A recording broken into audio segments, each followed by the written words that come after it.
Hello students. आज हम लोग चर्चा करेंगे अपने प्रश्नोत्तरी नंबर 24। जैसा कि आप स्क्रीन पे देख रहे हैं, हम 24 नंबर प्रश्नोत्तरी पे आज चर्चा करेंगे या आज उन प्रश्नों को सॉल्व करने का प्रयास करेंगे।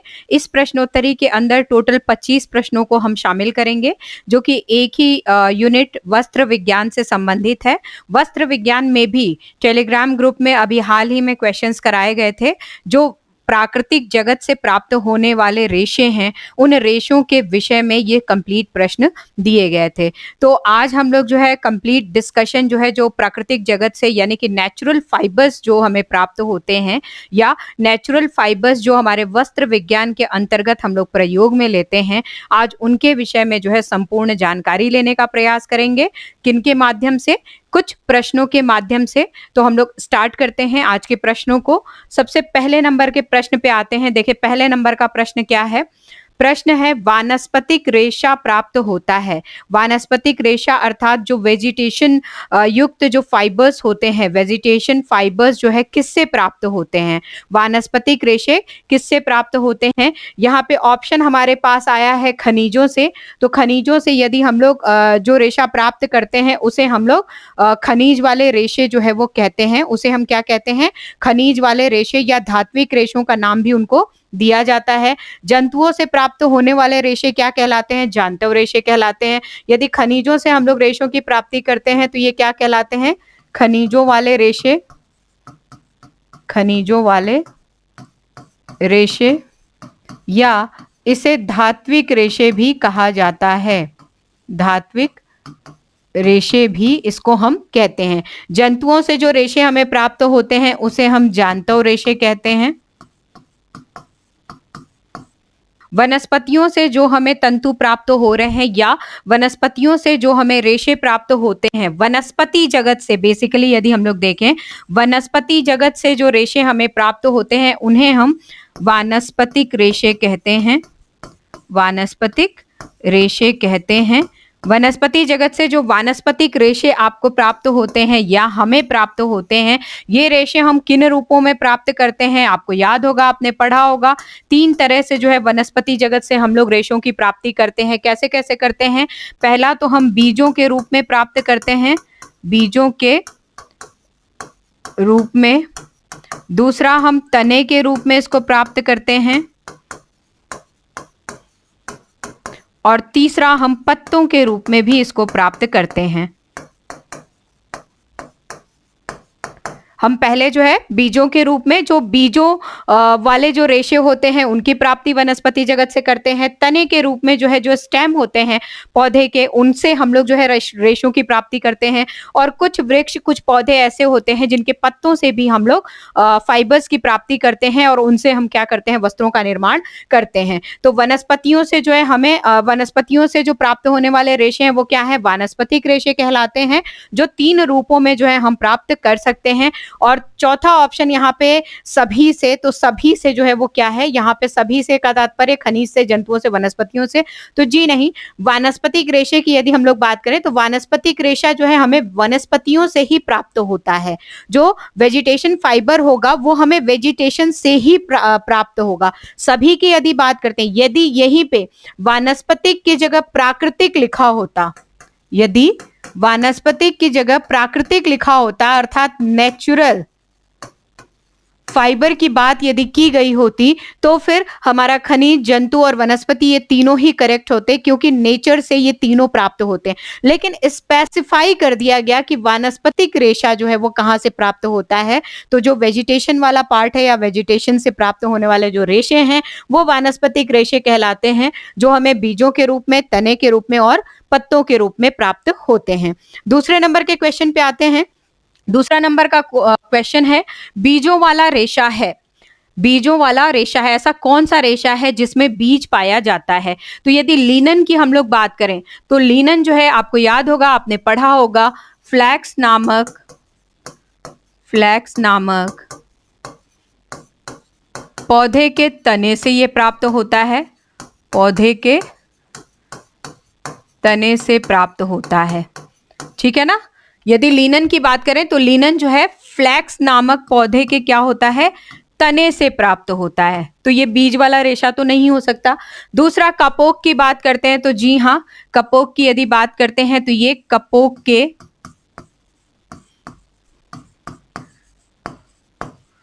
वृक्ष में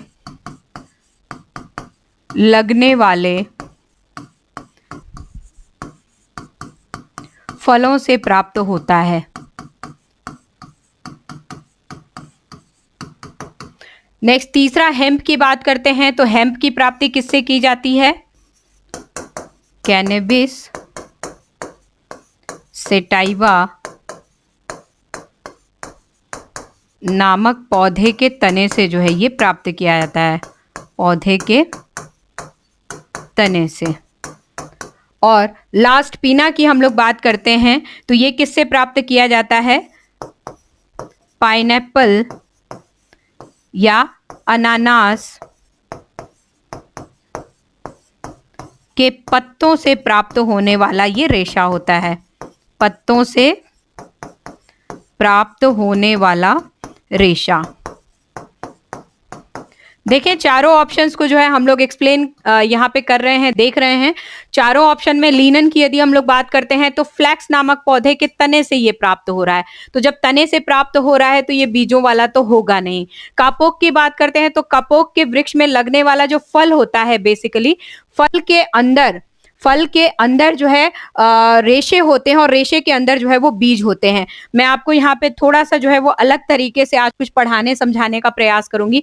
ये कापोक का वृक्ष है, आप यहाँ पे देख सकते हैं। कापोक का जो है ये फल भी जो है आप यहाँ पे देख सकते हैं। इस तरीके से जो है कापोक के क्या लगते हैं, वृक्षों के अंदर ये फल लगते हैं, और फल जब पक जाते हैं तो पकने के पश्चात जो है ये इस तरीके से आपको जो है ये रेशे यहाँ पे नजर आ रहे हैं। ये कापोक के रेशे हैं, देखें आप, ये रेशे हैं। इन रेशों के अंदर की तरफ जो है ये क्या होते हैं, बीज जो है इसके सुरक्षित रहते हैं। तो रेशों के अंदर जो है ये रेशे हैं, रेशों के अंदर जो है बीज क्या होते हैं, सुरक्षित रहते हैं। तो बीजों वाले रेशे के नाम पे यदि आपसे प्रश्न आता है कि बीजों वाला रेशा कौन सा है, या बीजों वाला तंतु कौन सा है, या बीजों से प्राप्त होने वाले रेशे कौन से हैं, तो जहां पे भी इस तरीके के प्रश्न आएंगे वहां पे कपास और कपोक, ये दो रेशे जो है वो मुख्यतः आपके सामने आने ही चाहिए, या ये आपको याद हो जाने चाहिए। हमारे ऑप्शन में जो है चूंकि कपोक लिखा हुआ है, इसलिए हमने यहाँ पे कपोक को लिखा है, क्योंकि कपोक जो है वो किससे, बीजों से प्राप्त होने वाला रेशा होता है। आप ये देख सकते हैं, ये जो आप देख रहे हैं, ये देखिए, बेसिकली ये जो आप देख रहे हैं ये फाइबर्स हैं इनकी, ये जो तंतु हैं, ये देखिए, ये बिल्कुल रुई की तरह जो है ये आपको दिख रही है संरचना, ये है। इसी के अंदर जो है क्या होते हैं, बीज जो है वो सुरक्षित होते हैं। यदि ये लेयर आप देखने की कोशिश करें तो ये बीज वाला भाग है जो तंतुओं के अंदर क्या होता है, सुरक्षित होता है। तो ये कापोक का वृक्ष है। प्रश्न पूछा गया है बीजों वाला रेशा है, तो कौन सा रेशा है, कापोक होगा। हेम्प की बात करें तो हेम्प जो है कैनबिस सेटाइवा नामक पौधे के तने से प्राप्त होता है। किससे प्राप्त होता है, तने से प्राप्त होता है। तो ये भी जो है स्टेम से प्राप्त हो रहा है, ये तने से प्राप्त हो रहा है, और ये किससे प्राप्त हो रहा है, पत्तों से प्राप्त हो रहा है। लेकिन बीजों से कौन सा जो है वो तंतु प्राप्त हो रहा है, तो कापोक जो है वो किससे प्राप्त होता है, कापोक के जो फल होते हैं उसके अंदर निहित जो बीज होते हैं, बीज ऊपरी लेयर जो है वो रेशों से सुरक्षित होती है, और वही रेशे हम वस्त्र निर्माण के लिए प्रयोग में लेते हैं। तो करेक्ट आंसर क्या होगा, बीजों वाला रेशा कौन सा है, याद रखेंगे कापोक है। नेक्स्ट, अगले प्रश्न पे आते हैं। सीसल से प्राप्त रेशा होता है, सीसल से प्राप्त रेशा होता है। तने वाले रेशे की बात करें तो ऐसे रेशे जो हमें तने से प्राप्त होते हैं। पत्तियों वाले रेशे की बात करें तो ऐसे रेशे जो हमें पत्तियों से प्राप्त होते हैं। बीजों वाले रेशे की बात करें तो ये रेशे जो हमें बीजों से प्राप्त होते हैं। और लास्ट हमने उपरोक्त सभी की बात की। लेकिन जब हम सीसल की बात करते हैं तो सीसल से जो प्राप्त रेशा होता है वो सीसल नामक पौधे से प्राप्त होता है। सीसल नामक पौधे से प्राप्त होता है, पौधे से प्राप्त होता है। और इस पौधे से हमें वो किस रूप में प्राप्त होता है, किस रूप में प्राप्त होता है, तो वो हमें पत्तियों के रूप में प्राप्त होता है। किस रूप में प्राप्त होता है, पत्तियों के रूप में प्राप्त होता है। ये देखें आप, ये सीसल का जो है वो पौधा है। सीसल का पौधा है। इसकी पत्तियां देखें आप, इस तरीके से जो है इसकी पत्तियां होती हैं जो काफी लंबी होती हैं। अच्छी जो है इसमें जो है ये सीधे सीधे रेशे जो है इससे बहुत अच्छे तरीके से प्राप्त किए जाते हैं। तो इस तरीके से जो है ये जो पत्तियां होती हैं, इन पत्तियों से हम क्या करते हैं, तंतुओं की प्राप्ति करते हैं। तो सीसल के जो है ये पत्तियां हैं, ये आप देख रहे हैं जमीन से बिल्कुल लगा हुआ ही जो है इसका प्लांट होता है। जमीन से ही सीधा निकलते समय जड़ जो है थोड़ी सी ही बाहर जमीन के आती है और पत्तियां इनकी बिखर जाती हैं, पत्तियां फैल जाती हैं और इन पत्तियों से जो है हम क्या करते हैं, तंतुओं की प्राप्ति करते हैं और इनसे वस्त्रों का निर्माण किया जाता है। या इनसे हम लोग जो है बहुत सारे ऐसे वस्त्र जो हम दैनिक दिनचर्या के अंदर प्रयोग में लेते हैं, ऐसे वस्तुओं का निर्माण किया जाता है। तो हमारे सामने प्रश्न था, सीसल से प्राप्त रेशा होता है, कैसा होता है? तो ये पत्तियों वाला रेशा होता है, जैसा कि मैंने अभी आपको दिखाया। अगले प्रश्न पे आते हैं, बीज का बाल किस रेशे को कहा जाता है? बीज का बाल किस रेशे को कहा जाता है? कोयार की बात करें तो कोयार जो है बेसिकली नारियल से हमें प्राप्त होता है। किससे प्राप्त होता है? नारियल से प्राप्त होता है। मनीला की यदि हम लोग बात करें तो मनीला हमें मनीला नामक जो है वो तने से प्राप्त होता है।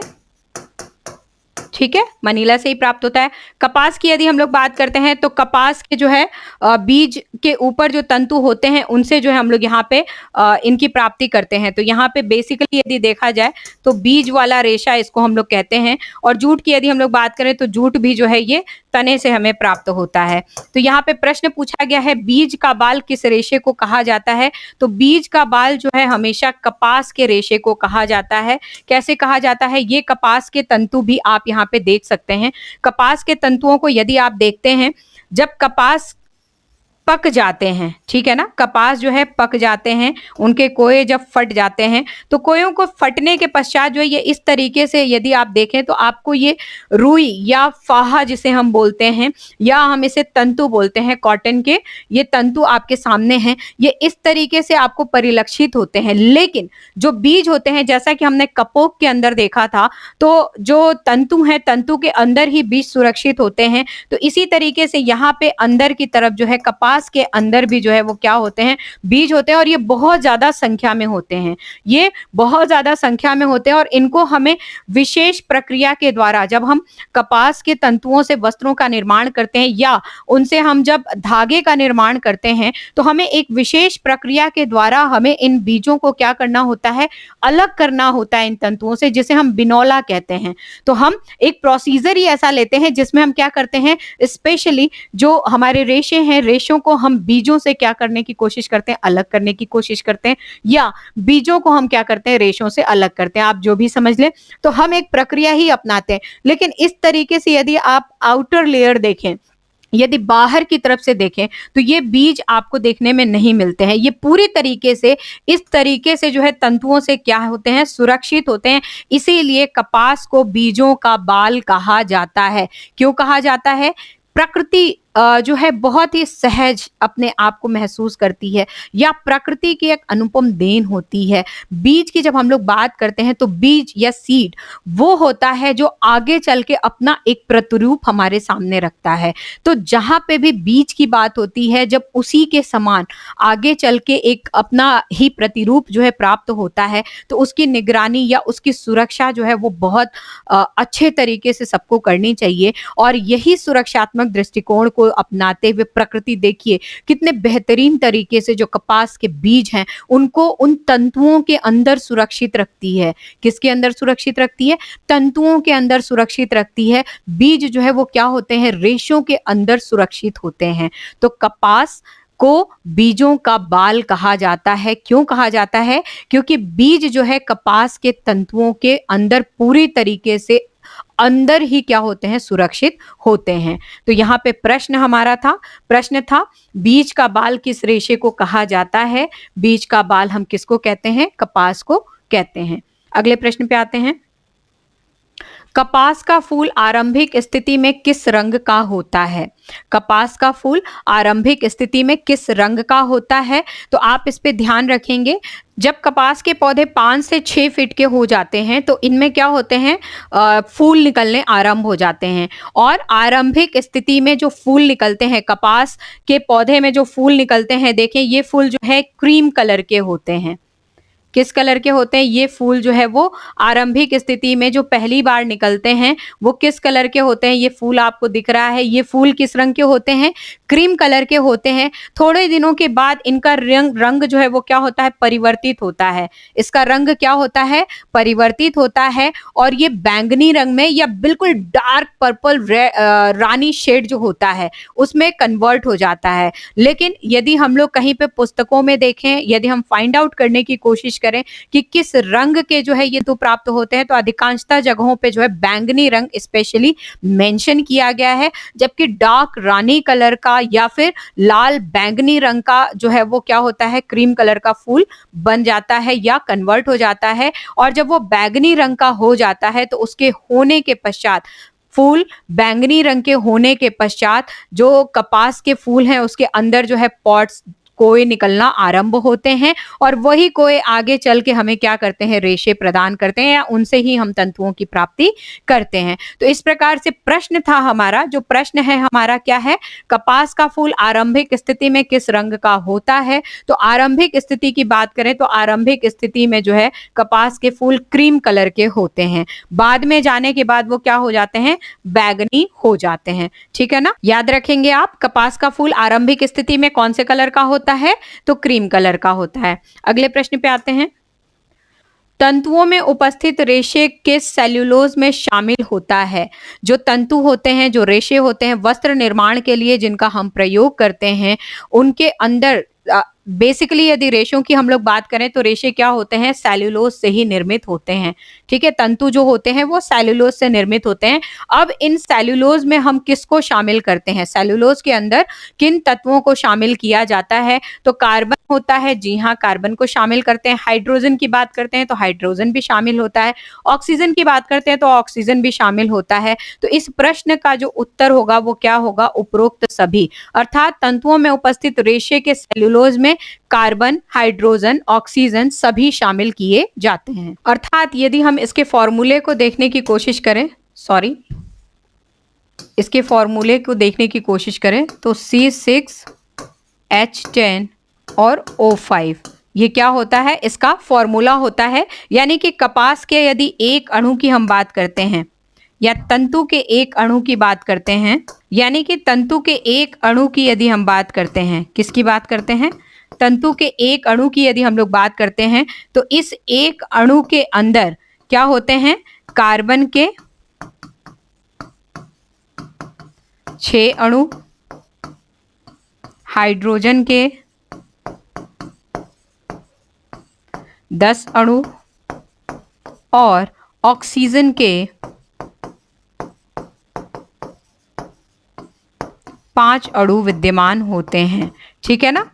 यहाँ पे तंतुओं में उपस्थित रेशे के सेल्यूलोज की यदि हम लोग बात करें तो C6H10O5 की हम लोग बात करते हैं, जिसमें जो तंतु होता है, तंतु का जो एक अणु है उसके अंदर कार्बन के 6 अणु, हाइड्रोजन के 10 अणु और ऑक्सीजन के 5 अणु शामिल होते हैं। तो प्रश्न था, तंतुओं में उपस्थित रेशे के सेल्यूलोज में शामिल होते हैं तो क्या क्या शामिल होते हैं? कार्बन भी होता है, हाइड्रोजन भी होता है और ऑक्सीजन भी होता है। नेक्स्ट अगले प्रश्न पे आते हैं। कपोक, देखिए यहाँ पे कपोल लिखा हुआ है, ये टाइपिंग मिस्टेक है। कपोक का रेशा किस रंग का होता है? जो कपोक जो है हमें बीजों से प्राप्त होता है, जो कपोक के वृक्ष पे लगने वाले फलों से प्राप्त होता है, उसका रंग वो किस रंग का होता है? तो जो कपोक का रेशा होता है वो पीले रंग का प्राप्त होता है। ये फैक्ट आधारित प्रश्न है, आप इसको ध्यान रखेंगे। जो कपोक का रेशा होता है, जिसको अभी हमने उसके वृक्ष को मैंने आपको दिखाया था, उसके फल को भी दिखाया था, जो उसके अंदर ये जो तंतु होते हैं, जो फाइबर्स जो हम प्राप्त होते हैं वो किस रंग के प्राप्त होते हैं? वो पीले रंग के इस तरीके से प्राप्त होते हैं।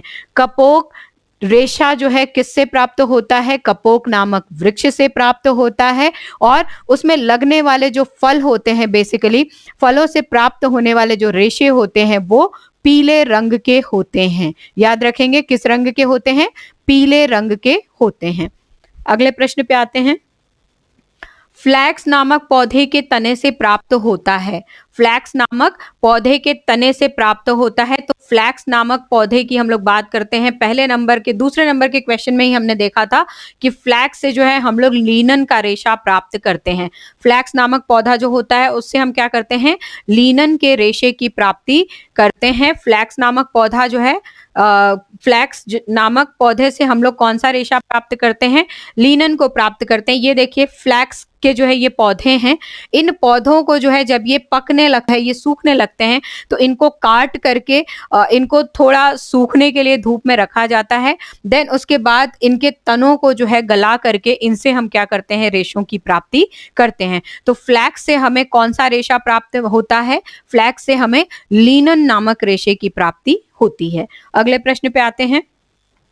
वानस्पतिक जगत के तने से प्राप्त तंतु नहीं है। वानस्पतिक जगत के तने से प्राप्त, वनस्पति जगत से जो तंतु हमें प्राप्त हो रहे हैं उनमें तने से प्राप्त होने वाला तंतु नहीं है। कौन सा तंतु नहीं है? यदि रेमी की हम लोग बात करते हैं तो ये हमें तने से प्राप्त होता है। रेमी किससे प्राप्त होता है? तने से प्राप्त होता है। कोयार की बात करते हैं तो कोयार भी हमें तने से प्राप्त होता है, नारियल के। पीना की हम लोग बात करते हैं तो पीना जो है पाइनएप्पल यानी कि अनानास के पत्तों से प्राप्त होता है। अनानास के पत्तों से प्राप्त होता है।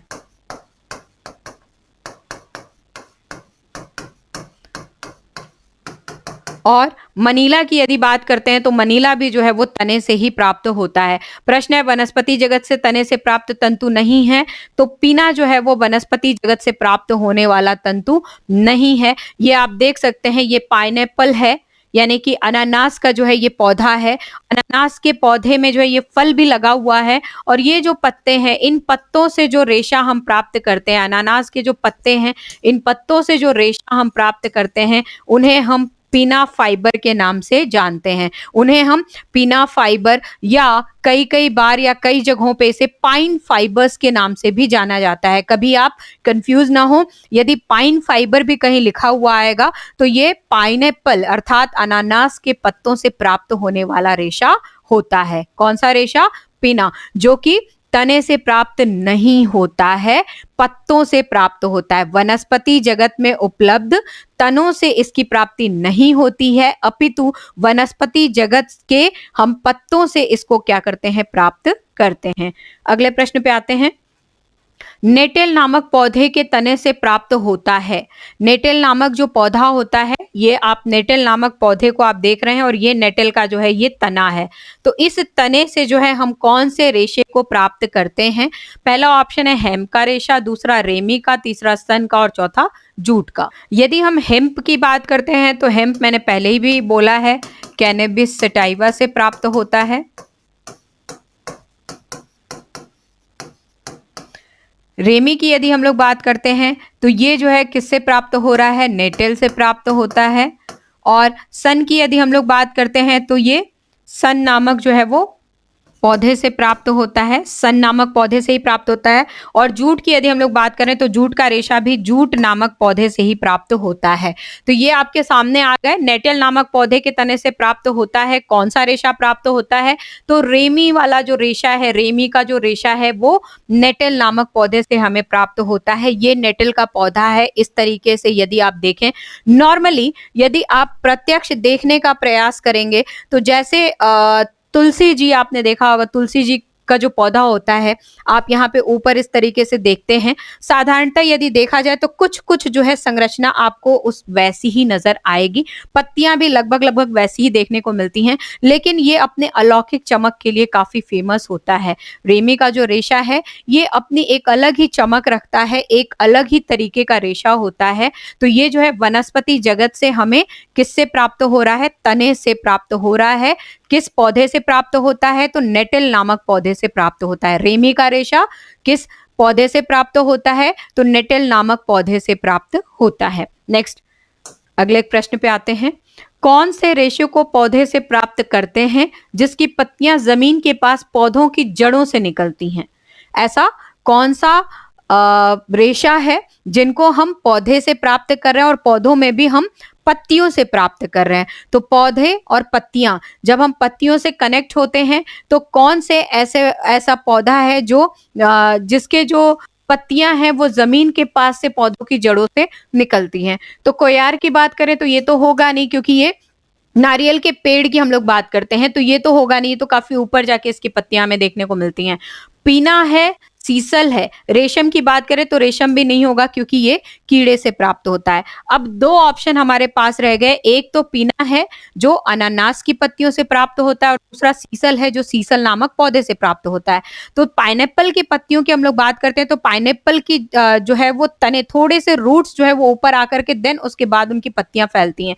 जबकि सीसल की हम लोग बात करते हैं तो सीसल जो है आप देखें, ये बिल्कुल जैसे ही जमीन से निकलना आरंभ होता है, इसकी पत्तियां जो है, इसकी जो जड़ें होती हैं, वो जड़ों के साथ ही इनकी पत्तियां जो है वो जमीन के पास से ही जो है निकली हुई नजर आती हैं। आप यहाँ पे साक्षात देख सकते हैं, में पूरे तरीके से आपको दिख रहा है कि जमीन से जड़ों के साथ ही जो है वो पत्तियां क्या होती हैं, निकलना आरंभ हो जाती हैं। किनकी?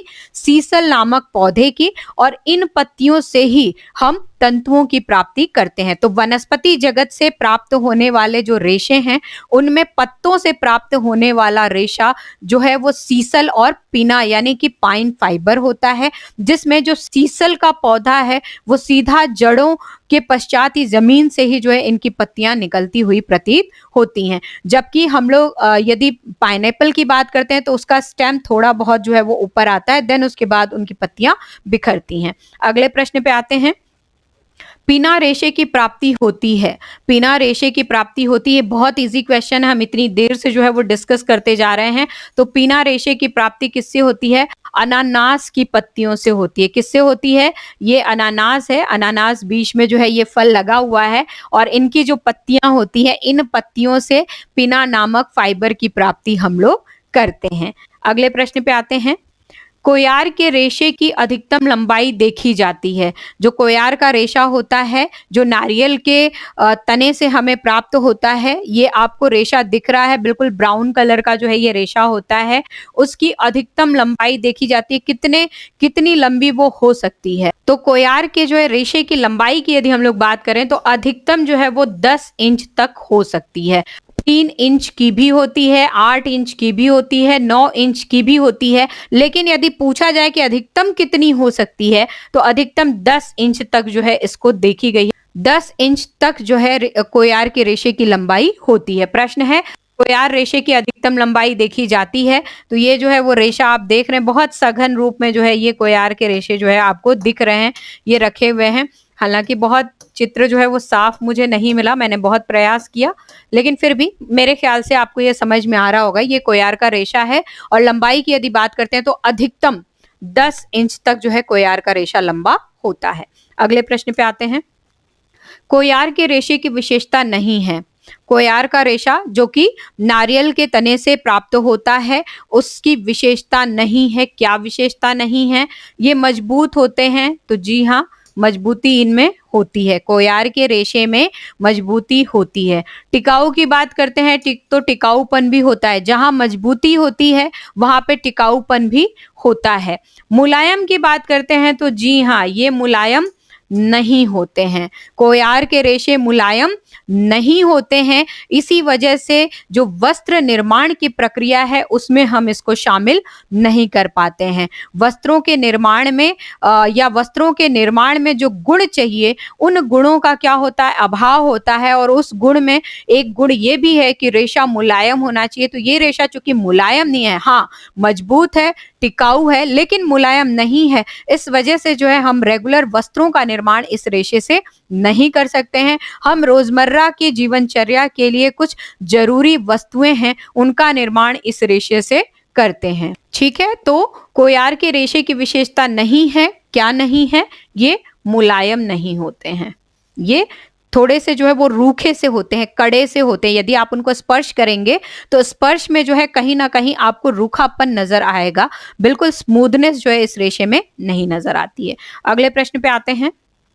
कागज उद्योग तथा मछली का जाल बनाने में प्रयोग में लिया जाता है। कौन सा ऐसा रेशा है जिसको हम कागज उद्योग में भी प्रयोग में लेते हैं और मछली का जाल बनाने में भी प्रयोग में लेते हैं? सन के रेशे को, रेमी के रेशे को, हेम्प के रेशे को और जूट के रेशे को। तो इसका आंसर जो है वो सन का रेशा होगा। क्या होगा? सन का रेशा होगा। ये रेशे क्या होते हैं? मजबूत होते हैं, टिकाऊ होते हैं और सबसे बड़ी बात होती है इनमें तनाव सामर्थ्य सर्वाधिक होता है। इन तंतुओं का तनाव सामर्थ्य जो है वो क्या होता है? अधिक होता है। इस वजह से इन तंतुओं को हम लोग कागज उद्योग में प्रयोग में लेते हैं और साथ ही साथ ये जो मछली के जाल को आप देख रहे हैं, मछली का जाल भी जो है इन तंतुओं से निर्मित किया जाता है। इस तरीके से जो है पेपर्स का निर्माण किया जाता है। ये कुछ गत्तों का निर्माण कर सकते हैं, हम कुछ कार्डबोर्ड्स का निर्माण कर सकते हैं। ये इनके रेशे होते हैं और इस तरीके से जो है ये क्या है? इसका प्लांट है। किसका? सन का जो है ये प्लांट आप यहाँ पे देख सकते हैं। प्रश्न है, कागज उद्योग तथा मछली का जाल बनाने में प्रयोग में लिया जाता है। किस रेशे को प्रयोग में लिया जाता है? तो सन के रेशे को प्रयोग में लिया जाता है। अगले प्रश्न पे आते हैं। रेमी की आर्द्रता अवशोषकता किस तंतु से अधिक होती है? रेमी की आर्द्रता अवशोषकता किस तंतु से अधिक होती है? लिनन की बात की जा रही है, कपोक की बात की जा रही है, जूट की बात की जा रही है, हेम्प की बात की जा रही है। तो रेमी की आर्द्रता अवशोषकता को यदि हम लोग कंपेयर करें तो ये कहीं ना कहीं लीनन और कपास से जो है वो अधिक होती है। यदि रेमी की आर्द्रता अवशोषकता की बात करें तो यह लीनन एवं कपास से अधिक होती है।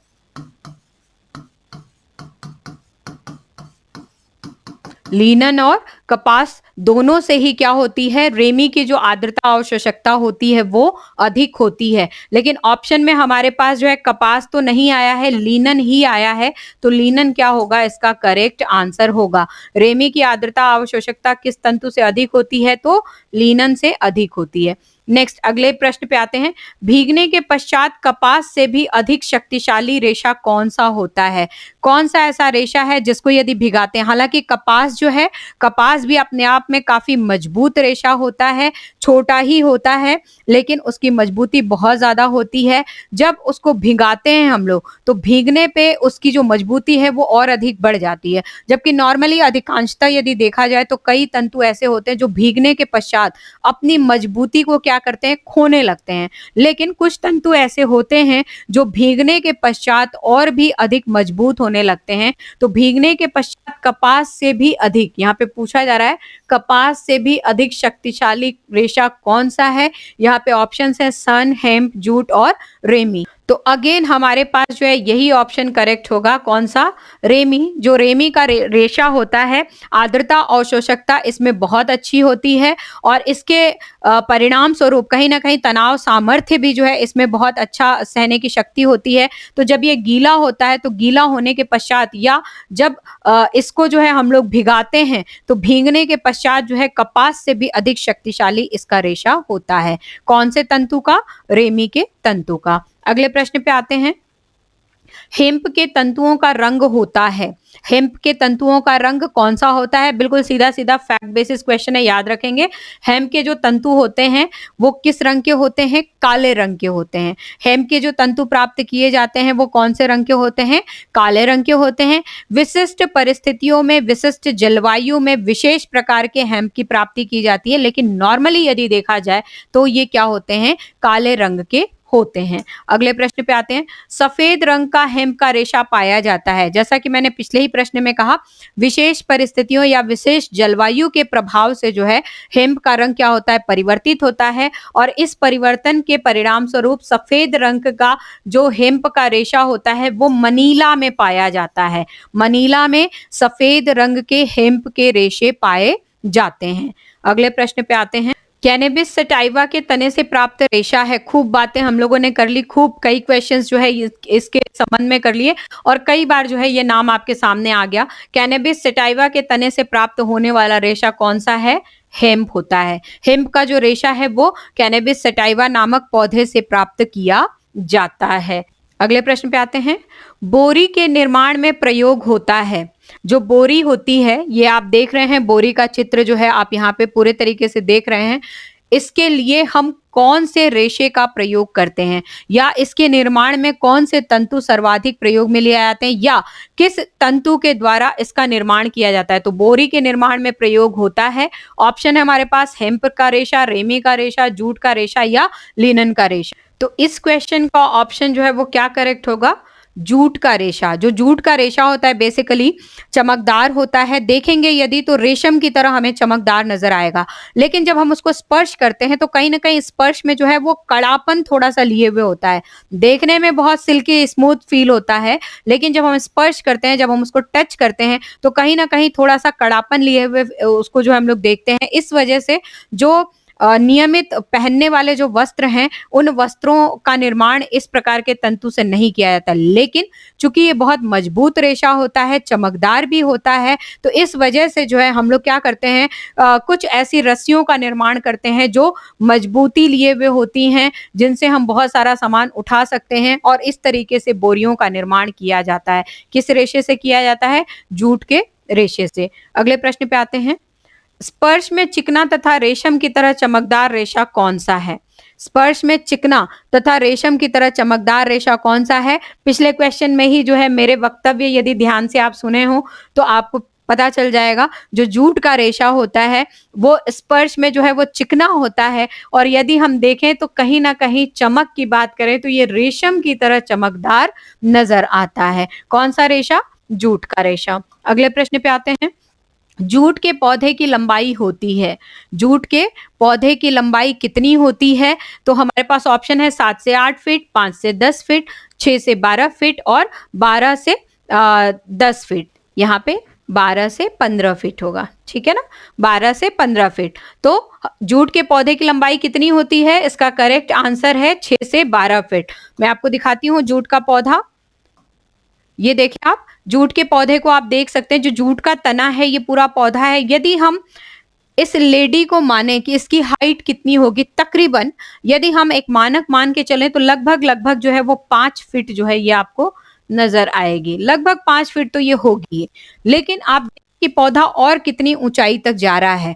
तो इसका पौधा जो है, जो जूट का पौधा है, वो 6 से लेकर के 12 फीट तक क्या होता है? लंबा होता है। इसके पौधे को यदि आप देखें तो एक तो जो पौधा हमें प्राप्त होता है, जो पौधा प्राप्त हो रहा है वो सघन रूप में हमें प्राप्त होता है, और इसकी जो ऊंचाई होती है वो कितनी होती है? 6 से 12 फीट।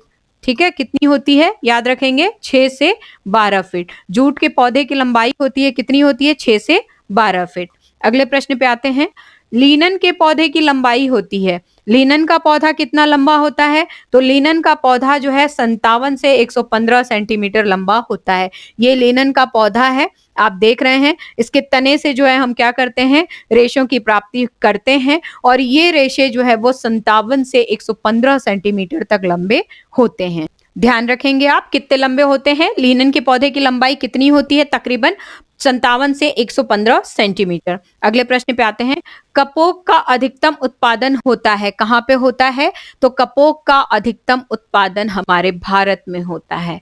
भारत में जो है कपोक का सर्वाधिक उत्पादन होता है, और कपोक बीजों वाला जो है वो रेशा है। यानी कि हम जब वनस्पति जगत से प्राप्त होने वाले रेशे की बात करते हैं और 3 प्रकारों में विभाजित करते हैं उनको, जिसमें जो सबसे पहला प्रकार होता है बीजों से प्राप्त होने वाला रेशा, उसमें जो है ये रेशा जो है वो आता है, और कपास के बाद कपोक का ही नंबर होता है, और कपोक भारत में सर्वाधिक उत्पादित किया जाता है। कपोक के वृक्ष जो है भारत में पाए जाते हैं। तो इस प्रकार से आज की प्रश्नोत्तरी के सभी प्रश्न, कुल 25 प्रश्न जो है हमने कंप्लीट कर लिए, और आशा करती हूँ कि ये सभी प्रश्न जो है आप अच्छे तरीके से समझ पाए होंगे और कुछ नया करने का प्रयास किया। मैंने तंतुओं से आपको जोड़ने का प्रयास किया चित्रों के माध्यम से, कि आप कुछ चित्र देखें, कुछ फोटोग्राफ्स देखें, जिससे आप उन रेशों से थोड़े कनेक्ट हो पाएं। जरूरी नहीं है कि हम जितनी भी चीज़ें प्रयोग में लेते हैं, हर एक चीज़ कहाँ से कैसे निर्मित हुई हम उसको देख पाएँ। लेकिन हम देख कर के कुछ न कुछ हमेशा पढ़ते आ रहे हैं। यदि चित्रों में उन चीज़ों को देखते हैं तो कहीं न कहीं विज़ुअलाइज़ेशन जो हमारा है, जो हम कल्पना करते हैं, उस कल्पना को हम लोग जो है चित्रों के माध्यम से थोड़ा कनेक्ट कर पाते हैं।